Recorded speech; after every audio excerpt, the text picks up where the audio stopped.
Esta es la sexta y última parte de la serie, una introducción a la investigación psicoanalítica.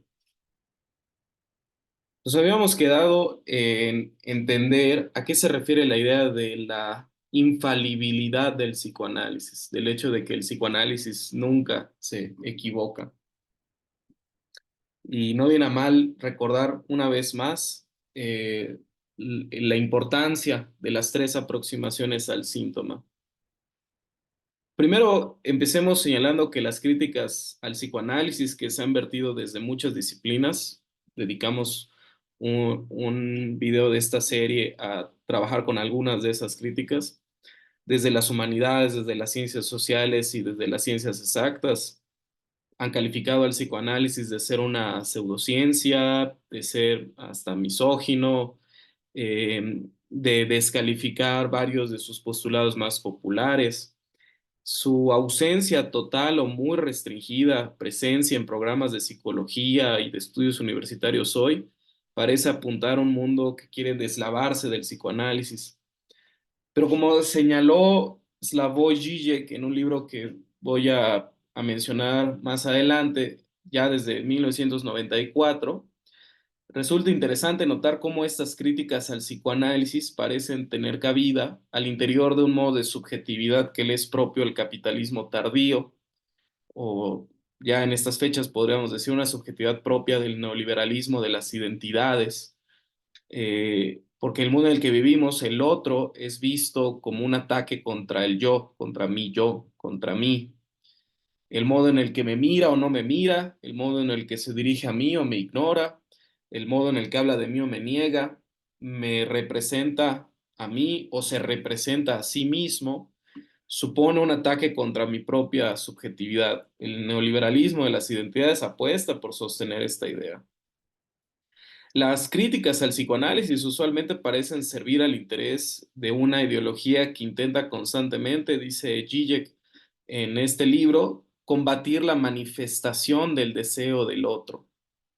O sea, el psicoanálisis parece ser el villano que insiste en el fracaso irresoluble del intento de tantas disciplinas de hoy por homogenizar, patologizar, medicalizar, eh, y por supuesto, al final y al cabo, controlar las relaciones humanas. ¿A qué nos referimos entonces con eso que parecería una provocación gratuita de que el psicoanálisis nunca se equivoca y que dicho sea de paso, es justo lo que hace que el psicoanálisis no pueda estar de manera cómoda al interior de la psicología, de la filosofía o de la ciencia? Bien, entonces si regresamos a las tres aproximaciones freudianas al síntoma, la causalidad cronológica y la concentración temática, ya había señalado, se pueden establecer bajo el mismo rubro. Es la categorización causal, es la búsqueda de lo importante, que reduce entonces los hallazgos del psicoanálisis bajo la perspectiva de qué vino antes, por ejemplo, o bajo la perspectiva de qué es más importante o central. Son aproximaciones, decía en la entrega pasada, que encuentran lo que están ya buscando, que van muy bien entonces con el discurso de la tecnociencia, por ejemplo, un discurso que va muy de la mano del ofrecimiento de un relato coherente y sin fallas de un sujeto completo a través de sus aplicaciones tecnológicas y del neoliberalismo del capital de hoy. El zigzagueo lógico que propone el psicoanálisis apuesta por considerar las manifestaciones del fenómeno en la misma superficie. Y es por ello un paradigma que resulta muy problemático y poco efectivo para el discurso de la tecnociencia neoliberal, que apunta a lo que es radical del lugar del psicoanálisis en el concierto de los discursos científicos, psicológicos, humanistas, filosóficos. Porque en el psicoanálisis el error tiene una función. Vamos a ver el ejemplo que me parece el canónico para entender esta idea, que es el inicio del texto de 1925 de Freud, La negación, un texto que, y esta idea, este párrafo en particular que voy a presentar, ha sido bastante comúnmente usado para desacreditar el psicoanálisis. Dice Freud, El modo en que nuestros pacientes producen sus ocurrencias durante el trabajo analítico nos da ocasión de hacer algunas interesantes observaciones. Ahora usted pensará que quiero decir algo ofensivo, pero realmente no tengo ese propósito. Lo comprendemos. Es el rechazo por proyección de una ocurrencia que acaba de aflorar. O bien, usted pregunta quién puede ser la persona del sueño. Mi madre no es. Y nosotros rectificamos, entonces es su madre. Nos tomamos la libertad para interpretar, de prescindir de la negación y extraer el contenido puro de la ocurrencia. Es como si el paciente hubiera dicho en realidad, con respecto a esa persona se me ocurrió, es cierto, que era mi madre, pero no tengo ninguna gana de considerar esa ocurrencia. Eso está en el volumen 19 de las obras completas, página 253. Bueno, creo que nos resulta muy evidente por qué esta cita es usada como una bandera en contra de la operatividad del psicoanálisis o de su inclusión en los discursos psicológicos y científicos. Porque tal parece que Freud ya se acomodó con mucha facilidad en la posición de que al lanzar una moneda, como decimos en México, si es águila tú pierdes, si es sol yo gano. De hecho, paréntesis acá, el propio Freud usa esta idea del lanzamiento de la moneda en un texto mucho más tardío, que es Construcciones en el Análisis de 1937, del que mencionaré algo un poquito más adelante. ¿Por qué entonces esta idea de Freud de no aceptar la negación del analizante? O sea, ¿por qué Freud está tan enfrascado en irse directamente en contra de lo que nos está diciendo el analizante? Pues por el lugar que el error tiene en el propio dispositivo analítico. Una negación, una omisión de un detalle, un olvido, un error gramatical, un error lógico, sintáctico, un lapsus al escribir o al hablar, la rectificación de algo que se dijo anteriormente, una equivocidad al escuchar, una ocurrencia ajena a lo que se está discutiendo. En todos estos casos, que para, digamos, facilitar la exposición los voy a meter dentro de la categoría de errores, nos topamos con momentos que parecieran manchar el diálogo con el otro, la comunicación con el otro. Y tan es así que en nuestra vida cotidiana, claramente recordaba Freud en Psicopatología de la vida cotidiana, pues no les prestamos ninguna atención al estar hablando, o sea, en automático nos disculpamos, corregimos y seguimos en nuestra comunicación con el otro. Los diálogos que el yo sostiene con los otros siempre están en función de sostenerse a pesar de estos errores. Esta es la parte clave. O sea, nosotros dialogamos con el otro a pesar de los errores. O podemos decir también, investigamos en la ciencia a pesar de los errores. Es decir, mantenemos a estos errores del mismo modo, por ejemplo, en el que los teóricos de la cibernética entendían el concepto de ruido. O sea, para la cibernética, esto se puede ver en el famoso texto de Shannon y Weaver, la teoría matemática de la comunicación. El ruido era cosas de las que la fuente de información o el emisor le llamaban, no tenían la intención de incluir, o sea, adiciones no deseadas.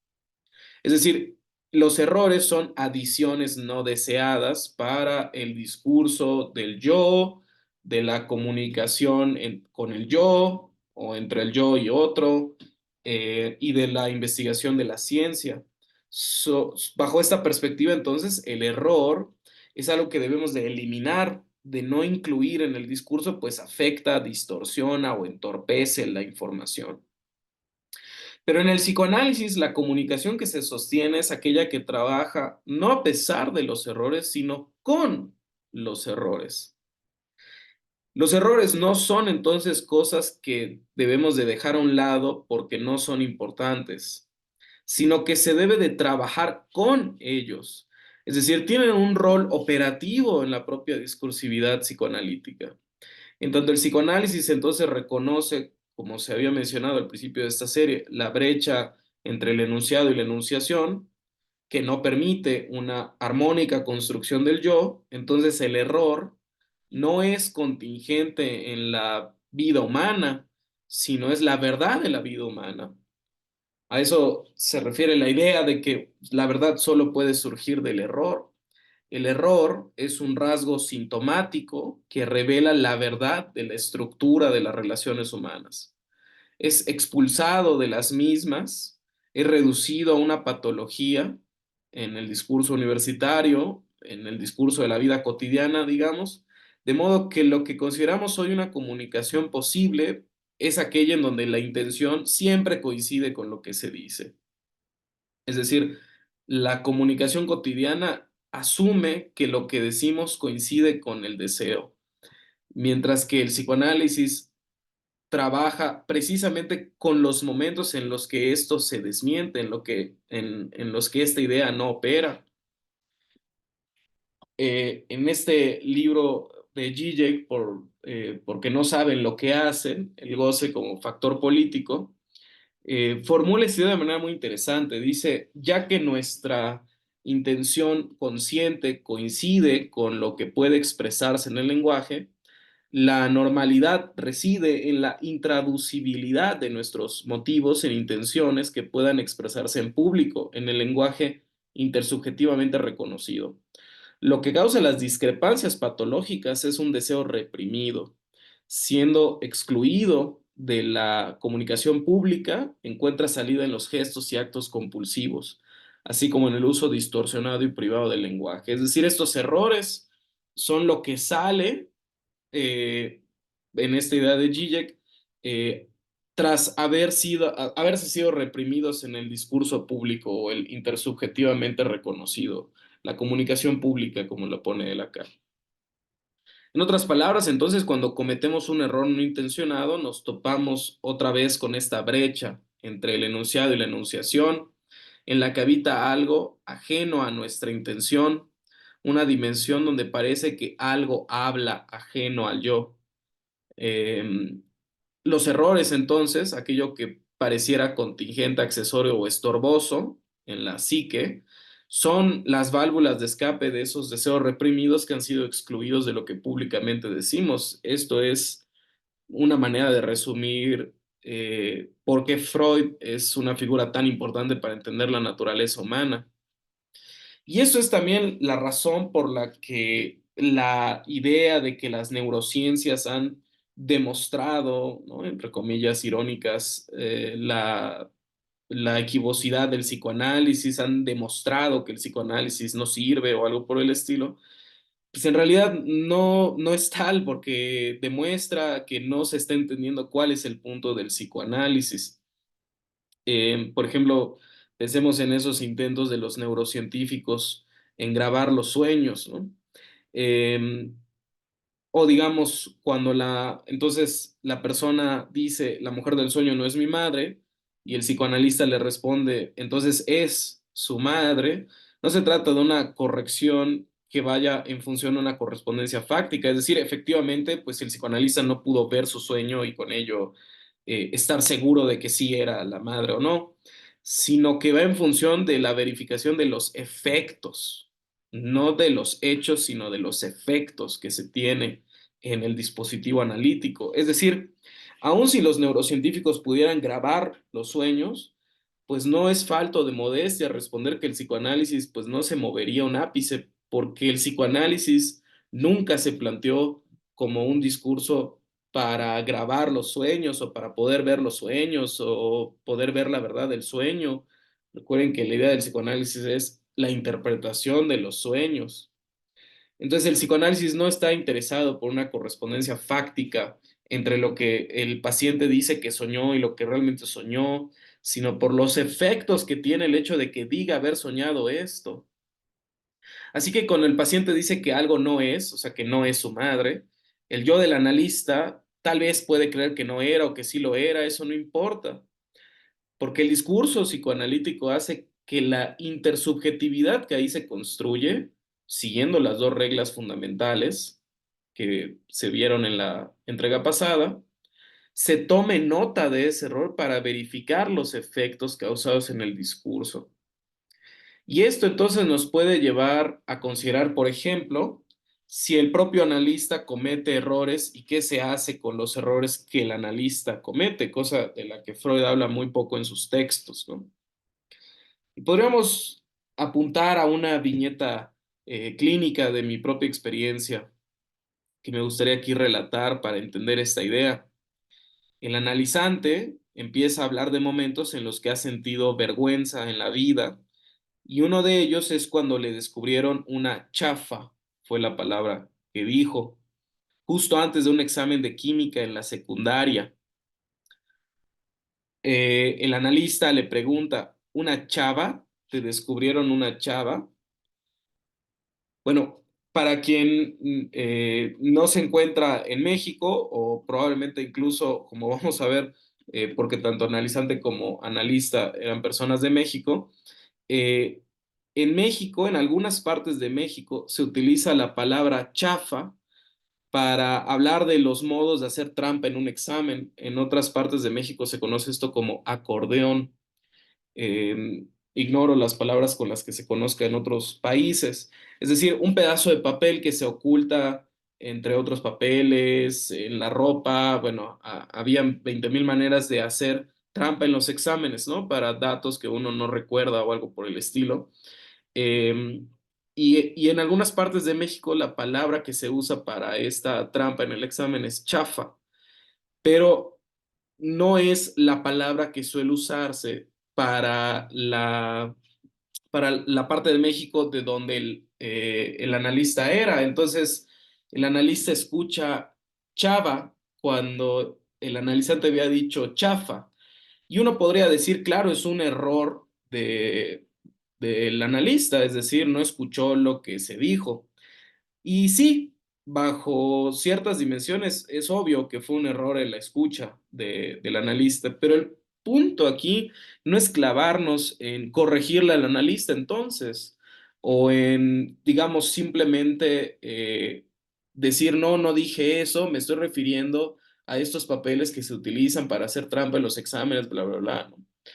El chiste es que esta equivocidad que cometió el analista al decir chava, que es la palabra que se usa en México para señalar a una chica o una mujer joven, produce efectos en el analizante. Entonces, si el analizante se queda nada más en la corrección de la palabra y no da cuenta, digamos, de los efectos que puede producir la palabra chava al decir chafa, es decir, el cambio de la letra, entonces no podríamos percatarnos de cómo se juegan entonces enredos amorosos de la época de la secundaria del analizante, que fue justo de lo que se habló después. Es decir, fue a través de, podríamos decirlo en estos términos, fue a través del error del analista que se pudo entonces hablar de los enredos amorosos del analizante. Entonces, si bien podemos decir que el analista escuchó mal, que se equivocó porque escuchó una B donde iba una F, el punto aquí es que el discurso analítico no trata de corregir lo que se dice o lo que se escucha, sino que se produzcan efectos con lo que se dice, de modo que el analizante puede continuar con los efectos de la chava, aunque haya hablado de la chafa. Aquí hay una zona litoral, ¿no? Donde el cambio de letra puede producir entonces un efecto. Es decir, y aquí viene lo esencial de toda la anécdota, se puede continuar la construcción de un sentido gracias al error. Es decir, en vez de poner al error como un problema en la escucha o un asunto cultural, regional, podríamos decir, en un país, y por lo tanto ponerlo al margen, ponerlo de manera tangencial, es gracias al error que se puede construir un sentido, o sea, los problemas amorosos de la adolescencia en este caso. Entonces, así el error no solo tiene un sentido velado, oculto, sino que el sentido mismo puede provenir de un error. Es el caso, por ejemplo, pues de la distinción entre el contenido manifiesto y el contenido latente, que es lo que sostiene Freud en los sueños, ¿no? El contenido manifiesto es lo que recordamos al despertar y que podemos relatar al otro. El contenido latente es el deseo reprimido que se expresa a través de ese contenido manifiesto. Pero la diferencia sutil, que es lo radical de la teoría freudiana del sueño, no es que descubramos cuál es el contenido latente detrás del contenido manifiesto. Esto es como una cosa muy sutil, pero muy clave, porque si nosotros creyéramos que el punto de la interpretación de los sueños es descubrir cuál es el contenido latente que está bajo el contenido manifiesto, entonces estaríamos mal, por supuesto, estaríamos ahí equivocados, porque el punto es por qué y cómo se transformó lo latente en lo manifiesto. Los procesos de transformación de lo latente a lo manifiesto es lo que Freud denominó el trabajo del sueño, así le llamó. Eh, y se presta mucho, por supuesto, a una traducción, ¿no? No se trata entonces de demostrar en una traducción cuál es la palabra que corresponde, ¿no? Entre comillas irónicas, de un idioma a otro, sino de verificar las dimensiones, los detalles que se pierden o se ganan con la traducción, o los mecanismos con los que se hace la traducción, o los criterios con los que se decide esta traducción. Es decir, el psicoanálisis no está interesado en la verdadera explicación de las cosas, sino en la dinámica que se presenta en los procesos psíquicos del sujeto. Esto, por ejemplo, también nos ayuda a entender la otra idea freudiana bastante atacada, que es la resistencia. Recordemos que Freud nos dice que en otro de los escritos técnicos, en el tomo 12 de Amor Rortu, que todo lo que estorbe proseguir la cura puede ser la exteriorización de una resistencia. Es fácil entender por qué esta idea ha sido tan criticada por los detractores del psicoanálisis. ¿Quién podría tomarse en serio un discurso tan tramposo en el que incluso cuando el paciente rechaza, refuta o intenta probar lo contrario, la respuesta del analista es que uno se está resistiendo? Suena, claro, bastante tramposo por parte del psicoanálisis, ¿no? Cuando el analizante llega tarde a la sesión, no trae la cantidad del pago, repetidamente cancela o se topa con pretextos que le impiden acudir, o incluso cosas positivas, dice Freud, ¿no? En estos escritos técnicos, que incluso una transferencia positiva puede estorbar la cura, ¿no? Como cuando el analizante admira desmedidamente al analista o se identifica demasiado con el analista. Son todos hechos que por igual deben de leerse bajo la lógica de la discursividad analítica. Quizá algunos son contingentes, parte de su personalidad particular del analizante, pero pueden ser sintomáticos de la estructura con la que el analizante se relaciona a su propio proceso analítico. Es decir, esas cosas hablan de cómo el analizante se relaciona con su propio análisis y por ello entonces deben ser tomados como resistencia. Así como Freud dice, todo lo que estorbe procede de la cura puede ser la exteriorización de una resistencia. Es decir, no importa si llegó tarde porque de verdad había mucho tráfico. El punto es poner en la misma superficie aquello que atañe a la situación analítica. Es decir, quizá es factualmente cierto que ese día había mucho tráfico. O sea, puede ser que de verdad ese día había tráfico. Pero el psicoanálisis se pregunta o trata de verificar qué efectos tiene el hecho de que ese tráfico sorpresivo pueda apuntar a algo del propio analizante, algo de su propio análisis. De modo que algo tan contingente como un accidente de tránsito o mucho tráfico ese día también es incorporado en la discursividad analítica para preguntarse por sus efectos. Aquello que es contingente se intenta incluir como un punto más del proceso de investigación. Aquello que es contingente o que es un error es el modo en el que se trabaja el propio proceso de investigación. Todavía más polémico podría resultar este párrafo en Construcciones en el Análisis de 1937, donde Freud nos dice, el no del analizado, es decir, cuando el analizante dice no, no es mi madre, por ejemplo, es igualmente multívoco y en verdad todavía menos utilizable que su sí.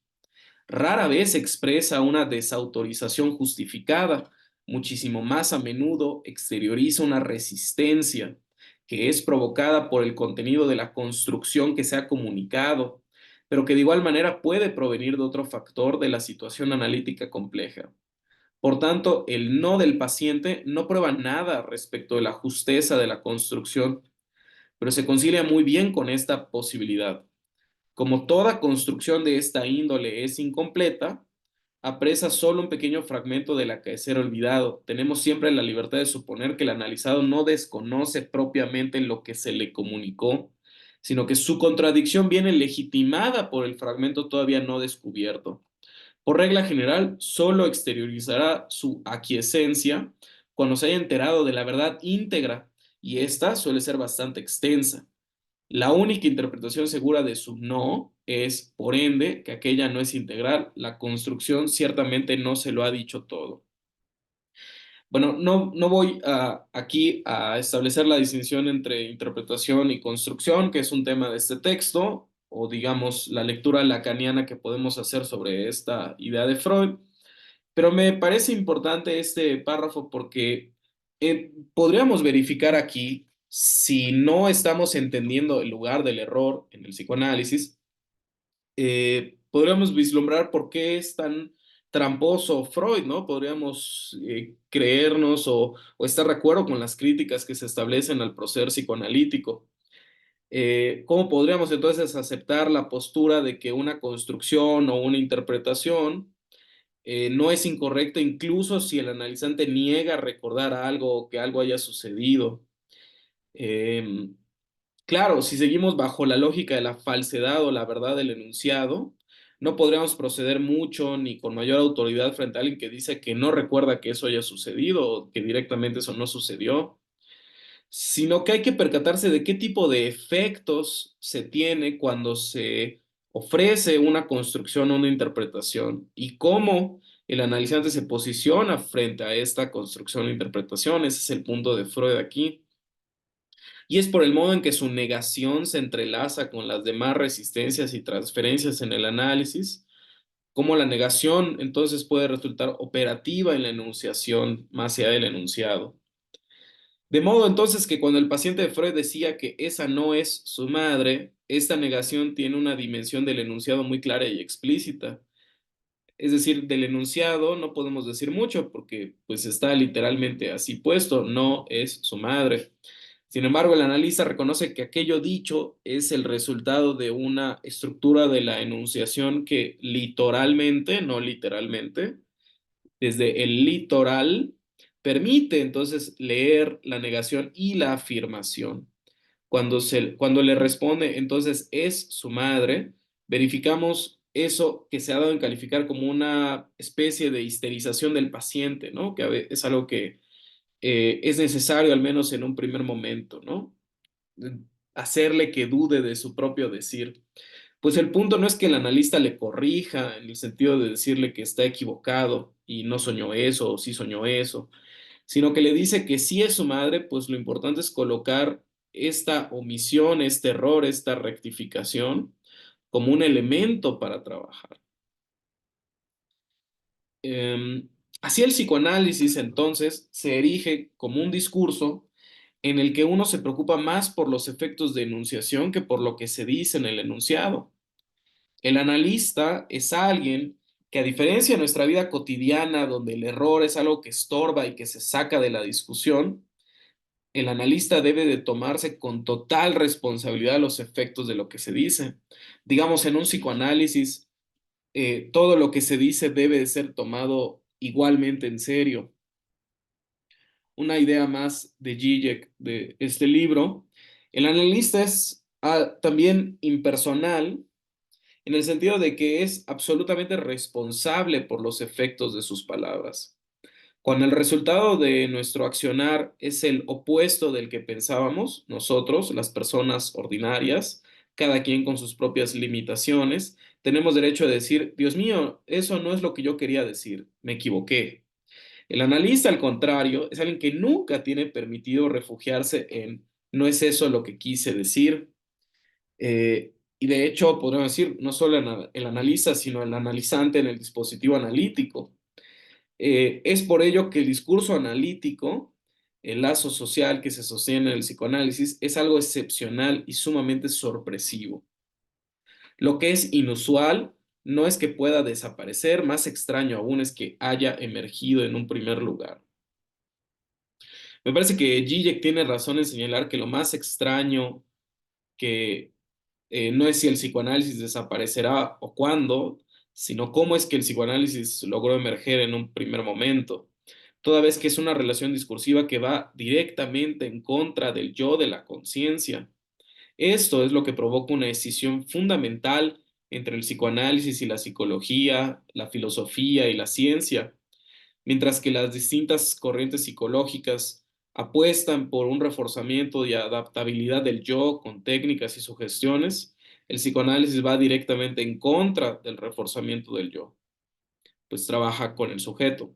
Mientras que la filosofía establece una correspondencia entre el yo y su pensamiento y sus enunciados, el psicoanálisis se sostiene bajo la premisa de que nunca habrá una correspondencia entre la enunciación y el enunciado. Mientras que la ciencia funciona a partir del deshacerse del sujeto que enuncia el discurso científico, el psicoanálisis trabaja precisamente con ese sujeto desechado por el discurso científico. Eso es entonces lo radical del psicoanálisis frente a la psicología, la filosofía y la ciencia, que el psicoanálisis no trabaja para acabar con los errores, suprimirlos, no trabaja al margen del error ni a pesar del error, sino que trabaja con el error, atravesándolo una y otra vez, tal como indicó Freud en su escrito Recordar, Repetir y Reelaborar de 1914, volumen 7, con el concepto que se tradujo en español como reelaboración. Eh, en alemán era Durcharbeiten, es decir, a través del trabajo. Durchar, a través, y Beiten, trabajo. Y con esto podemos pasar a las conclusiones, ya para finalizar esta última entrega y con ello la serie. Entonces, ¿qué es la investigación psicoanalítica? Primero, la investigación psicoanalítica es una que antes de estar preocupada por un diálogo intra, multi o transdisciplinario, está interesada en crear las condiciones para clarificar su propia posición disciplinaria.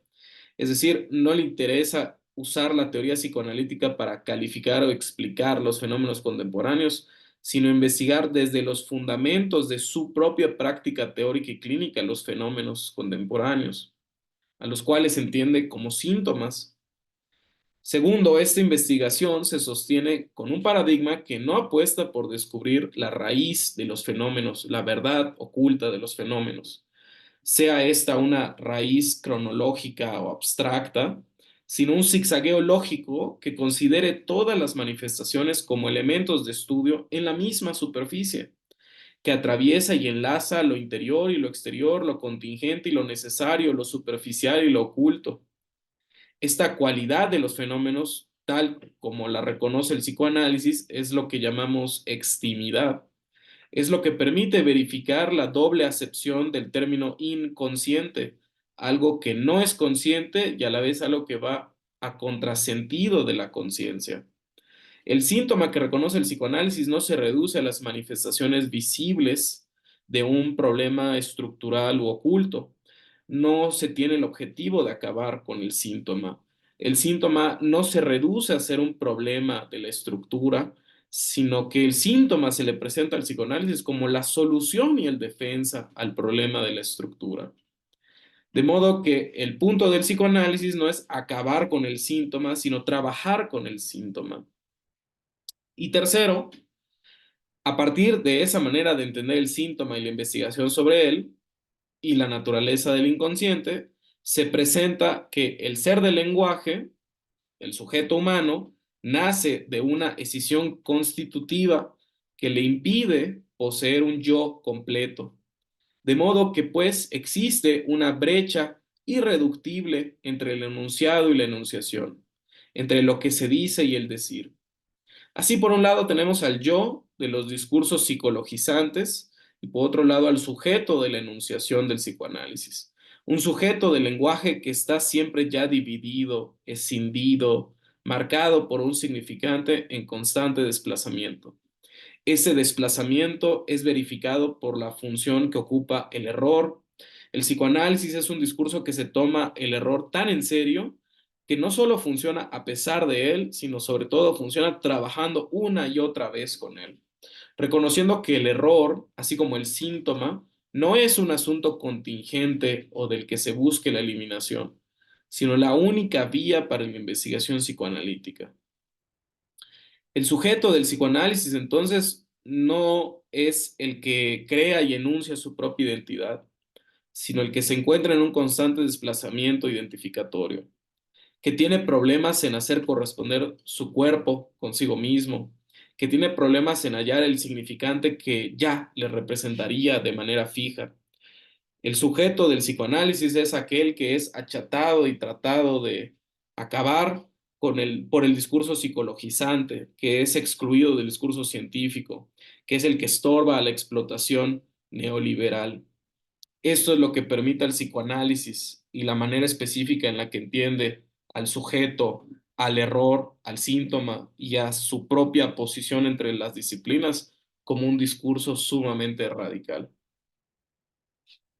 Y les agradezco por acompañarme en esta serie. Este es mi correo. Muchas gracias.